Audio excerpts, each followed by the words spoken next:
Hi, everyone. I'm Elizabeth Black. And I'm Quinn Red Mountain.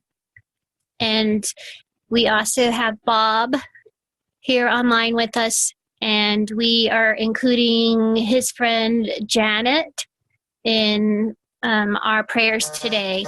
And we have gathered today in support of migrant children that are in detention centers now along the border.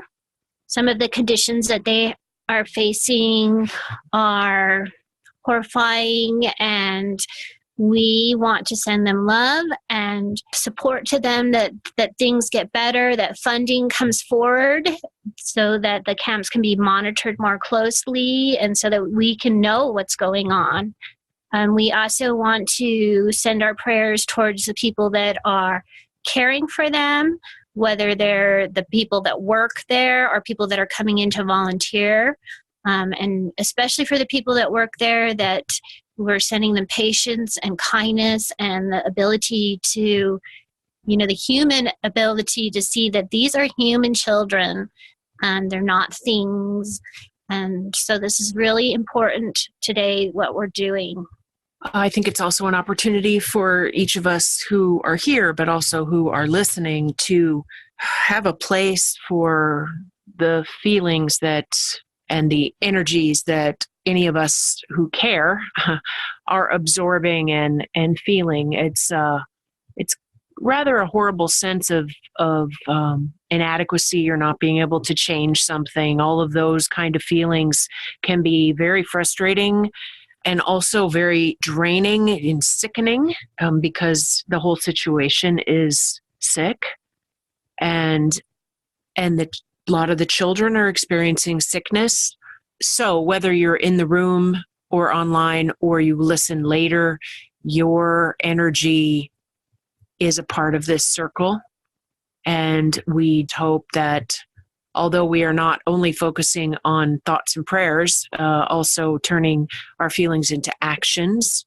And so we hope that placing this attention on the children and those who work with them, there can be some energy that can be beneficially utilized by anyone who needs it. So thank you for listening. And so you may be feeling a mixture of emotions. You may feel sadness and anger, and be kind with yourself and recognize that you may be feeling what those children are feeling, and let yourself cry if you need to, and take your anger and channel it to a good use. Like today, I felt this like rage welling up in me, like what's going on with these children. And so that gave me the motivation to finally pick up my phone and call my representatives, call my senators, and speak out about it. And if enough of us call and show, like, this is not something that we're going to put up with, then changes can occur. And I thought that this is what it took for me to do that, because I don't like talking on the phone, and I will like put it off until just keep putting it off. And I did it today, and so it gave me a sense of I'm doing something. Yeah. So Elizabeth has something she'd like to read. So I have some readings from the book called Welcoming Spirit Home. And this book was written by Sabana Somé, and it's Teachings to Celebrate Children and Community. So the first little part I wanted to read is about community. It says, the goal of community is to form a diverse body of people with common goals and empower them to embrace their own gifts, selves, and nature. Community holds a space for all its members to work at becoming as close to their true selves as possible. And so we're not talking about just the people that live next door to us. We're talking about the worldwide community, and these children are part of that. The other part is, she wrote about children. Children complete the community. Without children, the world is a dead end and communities would not exist. Children are the life givers, the healers, the messengers of the ancestors. They bring out the spirit of the community. They bring spirit home. Children are embraced, celebrated, and supported, for without them, there would be emptiness in the hearts of all villagers. A child is valuable and irreplaceable, someone we cannot afford to lose. And that's how I feel about these children, all children. So I thought that we could continue by each one of us offering a prayer. Do you want to start, Elizabeth? I'll go ahead and start.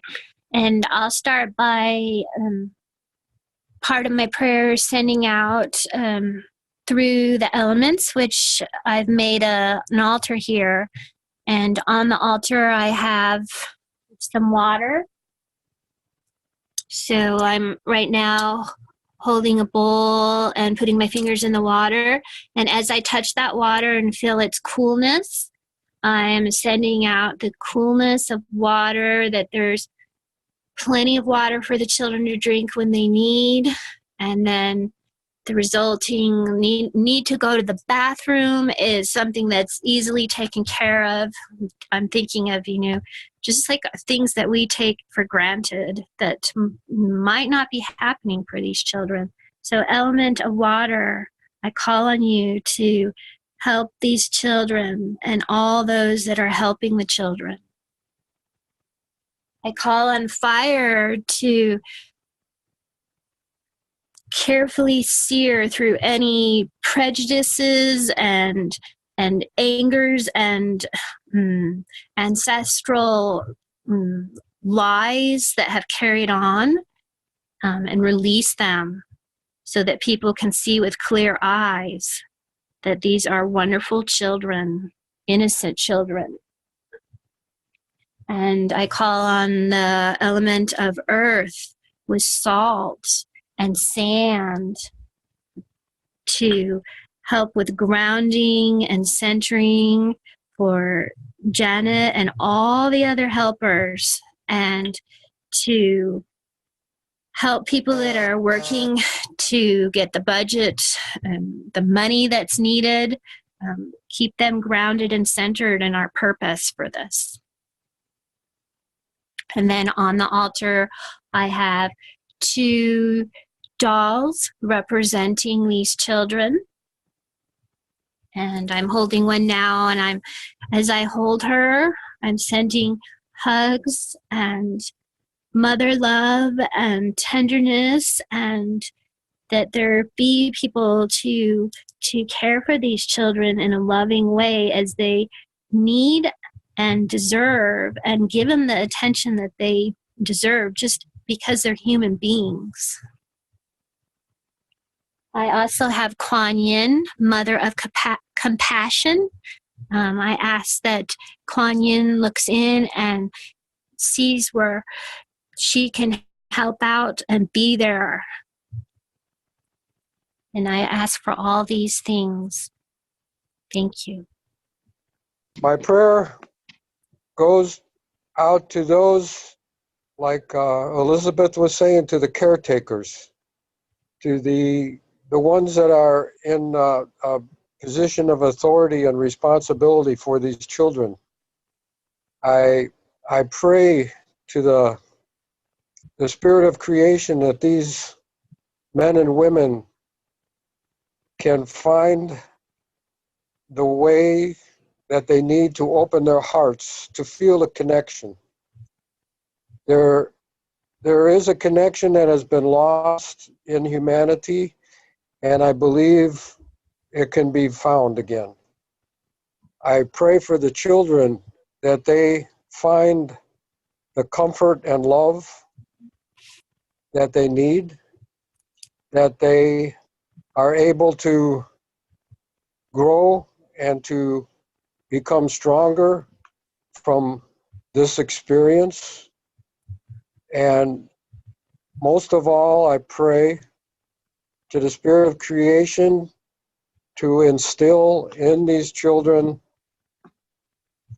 the feeling of hope, that they will come out of this experience in a better place. Namaste. Thank you, Bob. And finally, I offer a prayer to or for the adults that are a part of this imprisonment process, the ones who have decided that this is a good way to deal with the immigration issue, that the people who justify their actions as righteous, that the people who are not sure if they agree, but they're going along, the people who feel bad or feel guilty or maybe have a few drinks at night to take away the wonder if they're doing the right thing, that they have dreams that show the depth of what is happening to these children,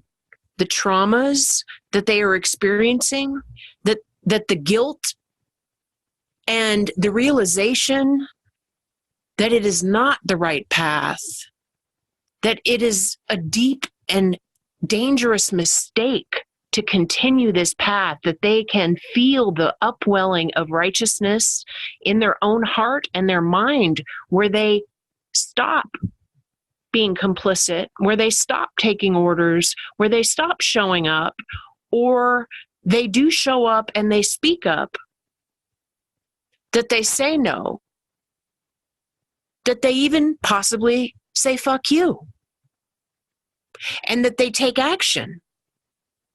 And that is true for all of us, and especially the people who are directly involved and who are carrying out these orders, because they are orders, that they either walk away or sit down energetically or physically and take those orders no more. Also, a prayer for the hearts and minds of the children, that, as both Elizabeth and Bob mentioned, that there is not a hardening of the soul to the point of no return for these children because of the horrific experience that they're going through, that it is changeable, healable over time.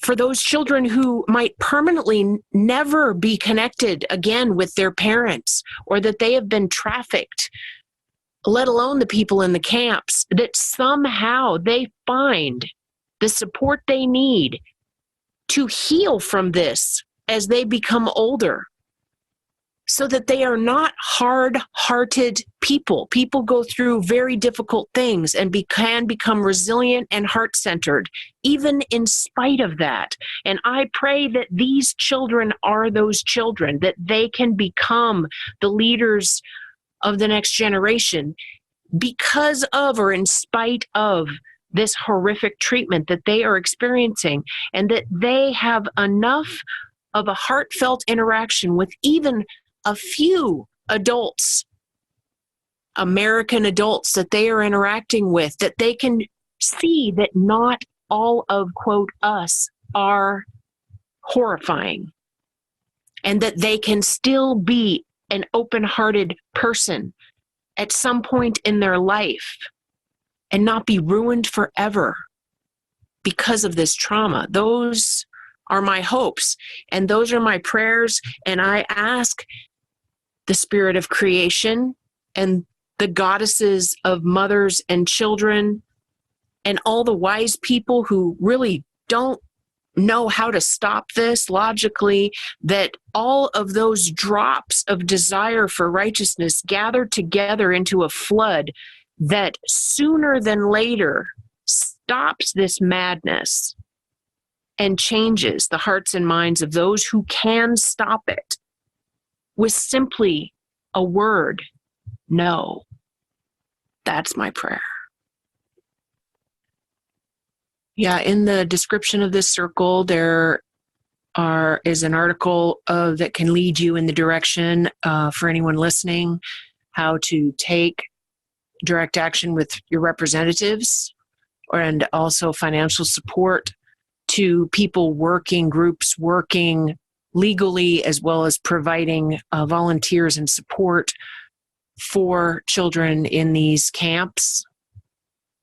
Whatever we can do in action. There's prayers, which is one form of action, and there's also physical world action, because those are the drops that make the flood.